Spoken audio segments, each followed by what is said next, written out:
some team got embarrassed yesterday. Can we say that? What team got embarrassed yesterday? Well, several teams, I feel like, had a tough look.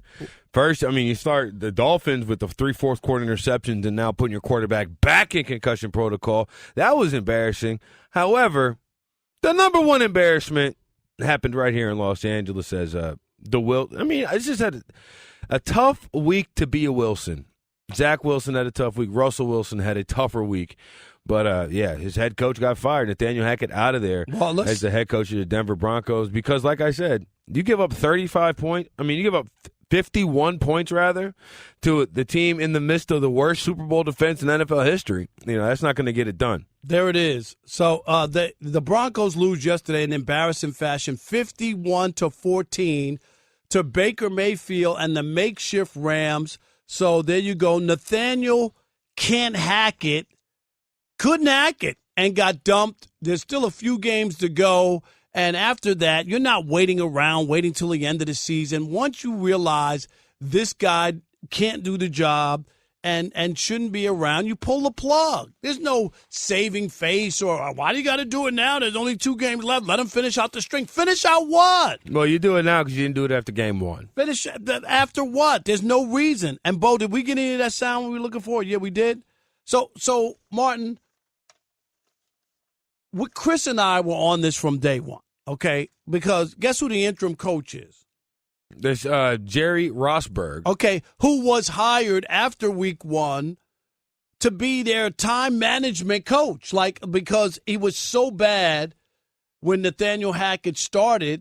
And remember, he'll have to live it down. Instead of having Russell Wilson, who they traded for, gave up picks and signed to a huge deal, try to get a first down on a 4th down, right? Instead, they kicked like an 89-yard field goal, which made no sense. What did you go get Russell Wilson for? And instead, that started the whole thing. Well, not only that, after kicking the field goal, went into his post-game press conference and was like, essentially, I don't know, right? It's one thing to make a bad decision, but like I said in The Wire, Slim Charles said, if it's a lie, we got to fight on that lie. At that point in time, you got to be like, look, I wanted to kick the field goal. I thought it was the best decision to make. And you stand on that until week 2 when you have a whole new game with all these new decisions. Even if in the locker room you're like, hey, I messed up. I think you still got to land on that. I think he went back and waffled back and forth, and it just showed that he didn't have confidence in his own decision-making. And Chris and I were on this from day one. What do you have first, Bo? I gave him the nickname Can't Hack It, I think, after week 1 or 2. I was like, this guy, what is he doing? We got the tape. Here we go. Chris, the ownership did not hire Nathaniel Can't Hack It.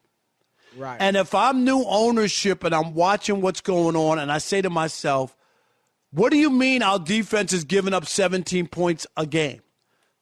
That's winning football, 17 points a game. Right. We can't score 20? We can't get we're not 40, Chris. Not 38 a game, not 35 a game. We can't score 21 points or 20? Dude, there's an issue. And the whole thing has been a disaster, Chris, since week 1. You remember you had to hire somebody to help him manage time, a coach in week 2. We talked about it from the very beginning. Sometimes things just aren't the right match or a guy's not ready to assume the responsibility. Yeah, that too. All right, so there we were early on saying, boy, there were issues, and we do have one more sound clip from The Odd Couple previously. I don't know about you, but if I was writing a column for the Denver Post, Chris, last night, Nathaniel Hackett would have a new name in Rob Parker's column. Nathaniel Can't Hack It, because he didn't know what he was doing. Chris, that was an awful game 1 for a head coach.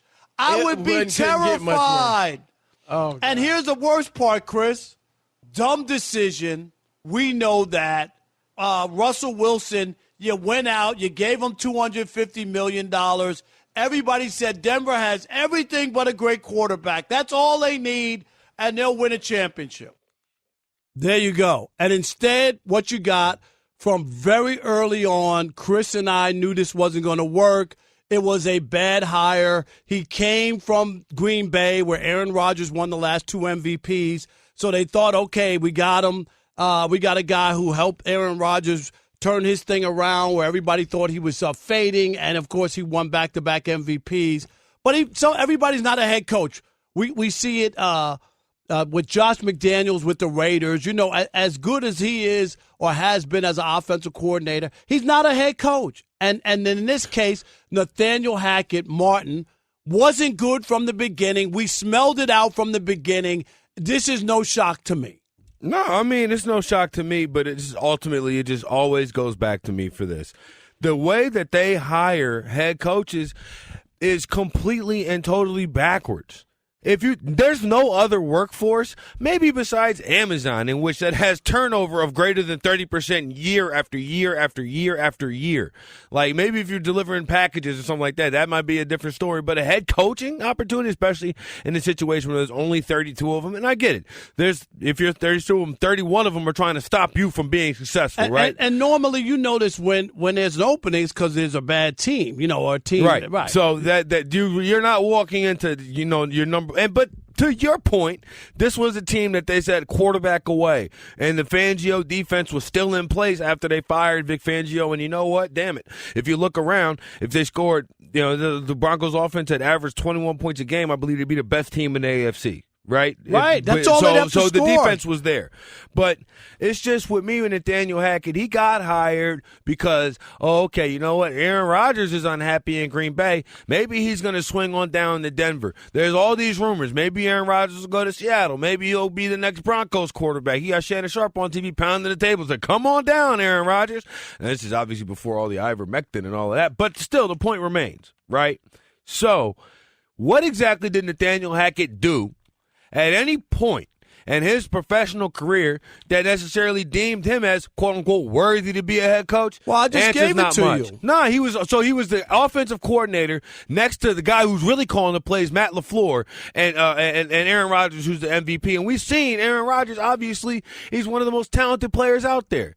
Look, you just brought up Josh McDaniels. Name the success Josh McDaniels had without Tom Brady. Right, but that is the natural step. I mean, what would be your hiring step? I don't want to make this a Nathaniel Hackett. Because I would ask you how would you hire somebody? What would be? Look, I understand what you're saying, but you know what? I'm not going to hire the guy behind Doug Marrone in his career.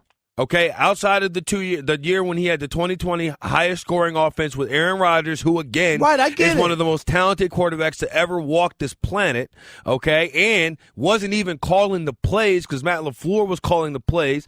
This guy has gotten fired several different times along the way because the offense. I mean, they had a 7-game losing streak with the defending AFC Championship game representative, right? The Jacksonville Jaguars. With Leonard Fournette and Blake Bortles. They had a 7-game losing streak the next year. He got fired. Like, he's just not the guy who is responsible for all of this type of success, right? They were 22nd in offense in Jacksonville before he left. Like, I'm just not understanding where across the board, outside of his attachment to Aaron Rodgers, why anybody would have wanted him to be your head coach. And this is just another reason why you look back at all of this and you talk about, XYZ doesn't interview well, XYZ doesn't, he didn't impress the room. It's all a joke and it's all a smokescreen. Yeah, I don't buy none of it. There's no meritocracy in this whatever. I don't know how you would then hire anybody then based on that. I don't know, Rob. Maybe I would take instead of the guy who had the back-to-back MVP who's not calling plays for him. Maybe I would have taken the guy who's been to 4 consecutive AFC Championship games as the offensive coordinator. And they say that it's Andy Reid and it's not him. All right, so then why are we saying it's Matt LaFleur instead of Nathaniel Hackett, who gets to walk in, to your point, Rob, a team that was quote-unquote Super Bowl ready minus a quarterback? Well, we could argue, and I agree with that point, that you probably should have tried to find another coach who had more experience with a team like that, and you were getting a top quarterback, or at least we thought he was going to be a top quarterback. But anyway, let's do this. Nathaniel Hackett, should he have been fired earlier? Because I thought he should have been fired a month ago. Like, after that loss to the Raiders, there were plenty of bad games for the Denver Broncos before here. Is he all to blame? What are your thoughts on Nathaniel Hackett? Is he all to blame? Is this because of Russell Wilson? Or was he just not ready for the job, and maybe they should have pulled the plug? They hate to do it in the NFL. A lot of people believe you can't do it and it's not fair. I don't agree with that. I think once you realize somebody's no good, you should pull the plug, whether it's week 3 or week 15 or 16 or whatever it is. We want to hear from you. Nathaniel Hackett gone. Was this the right move? And did they wait too long? Did they wait too long until the season was over? They probably could have pulled the plug, Martin, in week 3 or 4 and salvaged the season with somebody or some other situation. This was obvious. This was no good. Albert in California, what you got, brother? You're on the Trolling or rolling on the Magic City Monday. Hey, up, my guys? man, what's up? They see me rolling. What's up, buddy? I'm doing good. Hey, man. Nathan Hackett, he should have been fired a long time ago. That team looked like it quit on him yesterday. Like the defense was awful, offense was awful. They just like they didn't care about him yesterday. They said enough. We need him out of here. You know what the thing was for me, Rob? You're looking at Brett Rippon and Dalton Reiser on the sidelines arguing and fighting. Like, what is your job as the head coach if it's not essentially to keep the troops in line, for lack of a better term? Right. I don't know what else it would be. Right. Yeah, it seemed and nothing ever improved. It never got any better. It was in bad Denver. from jump, and you're right. It progressively got worse, and I get it when the quarterback, but yesterday was a total embarrassment. Total. Tony in Washington, you're on the odd couple, buddy. What you got? Yeah, I see up here in Seattle, we were seeing slippage in Russell Wilson. I ain't saying he's washed up. Hey. I think they made the right move. They had to, he's 34. This is his peak value. Is it all Nathaniel Hackett's fault? No, Russell's been throwing terrible. Those interceptions yesterday were awful. Just by 5 feet. Yeah, I mean? and you know what? I got to give people in Seattle credit because they did call in and say that he wasn't the same quarterback and that we would find out. Like I remember that. It wasn't like people, because Chris and I had a big argument. I don't remember, Alex, if you remember or if somebody else remembers, but Chris and I had a big argument, and it was, do you keep Pete Carroll or you keep Russell Wilson?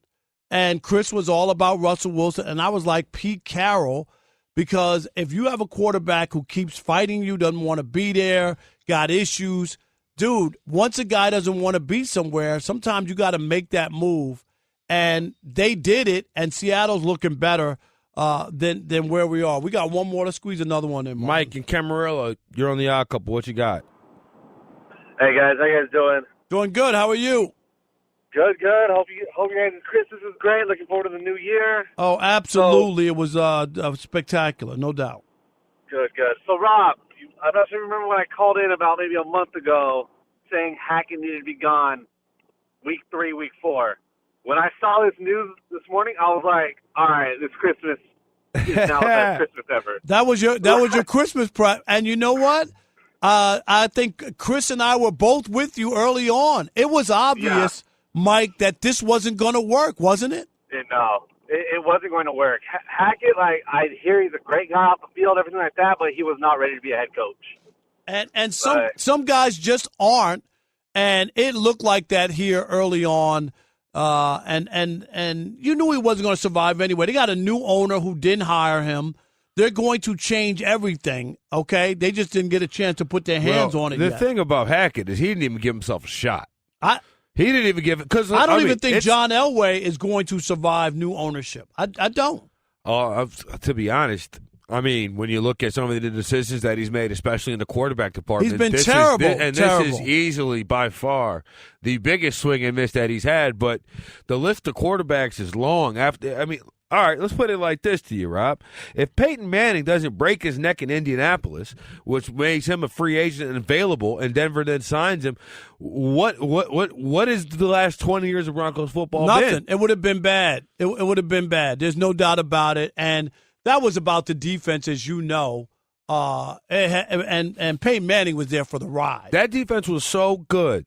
It had Brock Osweiler fooling the NFL. Right. Brock Osweiler got paid. If you was remember, moving all around. Peyton Manning got benched for him. Well, he got hurt. Peyton Manning got hurt. No, but he got benched and then he got he put came back in for right. the playoff stretch. But I'm saying, and then Brock Osweiler got paid $500 billion to go to Texas. So